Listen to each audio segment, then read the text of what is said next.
तो आज हम आहट की एक ऐसी कहानी की बात करेंगे जहां एक नए घर का सपना एक खौफनाक हकीकत में बदल जाता है। ये सिर्फ एक डरावनी कहानी नहीं है, बल्कि घरेलू हिंसा और एक अनसुने अलौकिक इंसाफ की दास्तां भी है।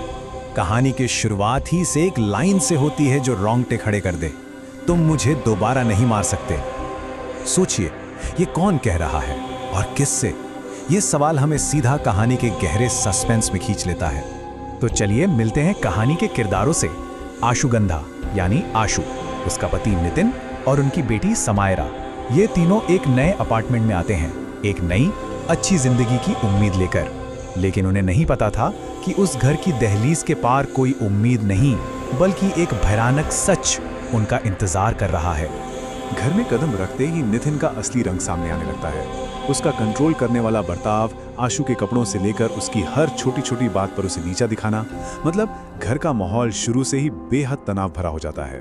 तो अब आशु एक ही वक्त में दो खौफ का सामना कर रही थी। एक तरफ तो उसका पति, जिसका गुस्सा एक खुला खतरा था, और दूसरी तरफ था घर के अंदर का एक अनजाना अजीब सा डर, एक ऐसा दरवाजा जो कहीं नहीं खुलता था। और अब कहानी में एक नया मोड़ आता है, जहां पैसा नितिन के पहले से ही काले इरादों को और भी खतरनाक बना देता है। बस यहीं से कहानी का सबसे खतरनाक मोड़ शुरू होता है। जैसे ही नितिन को पता चलता है कि आशु के नाम एक बहुत बड़ी विरासत है और वो उसे तभी मिल सकती है जब आशु ना रहे, उसका लालच एक जानलेवा साजिश में बदल जाता है। वो अपनी ही पत्नी की जान का दुश्मन बन जाता है। जरा नितिन का प्लान देखिए, कितना शातिर और ठंडा है। वो सिर्फ उसे मारना नहीं चाहता, बल्कि उसकी मौत को एक आत्महत्या का रूप देना चाहता है। घर में कैमरे लगाना, उसकी हैंडराइटिंग कॉपी करना, झूठी कहानी तैयार करना, ये सब दिखाता है कि उसका इरादा कितना पक्का और भयानक था। इसी अकेलेपन और डर के बीच मालविका नाम की एक महिला आशु की जिंदगी में आती है। घुंघराले बाल, हरी आंखें, वो एक दोस्त बनकर आशु को सहारा देती है। लेकिन मालविका का राज तब और गहरा हो जाता है जब बिल्डिंग का सिक्योरिटी गार्ड साफ साफ कहता है कि इस नाम की कोई महिला तो यहाँ रहती ही नहीं। तो फिर सवाल ये है कि ये मालविका आखिर है कौन? अब कहानी अपने सबसे खौफनाक मोड़ पर पहुंचती है। नितिन ने आशु के लिए एक ऐसा सरप्राइज प्लान किया है जो उसकी जिंदगी की सबसे भयानक रात बनने वाली है। नितिन आशु को एक रोमांटिक डिनर पे ले जाता है। माहौल ऐसा बनाया गया है जैसे वो अपनी सारी गलतियों को सुधारना चाहता है, पर उसके असली इरादे तो कुछ और ही थे। और फिर वो भयानक सच सामने आता है। नितिन एक बंदूक निकालता है। वो सारा प्यार का दिखावा एक झटके में खौफ में बदल जाता है, और वो आशु को एक जानलेवा खेल, रशियन रूले खेलने के लिए मजबूर करता है। और तभी कहानी हमें अचानक अतीत में ले जाती है। हम बिल्कुल वैसा ही एक सीन देखते हैं, लेकिन इस बार किरदार हैं मालविका और धीरज नाम का एक आदमी।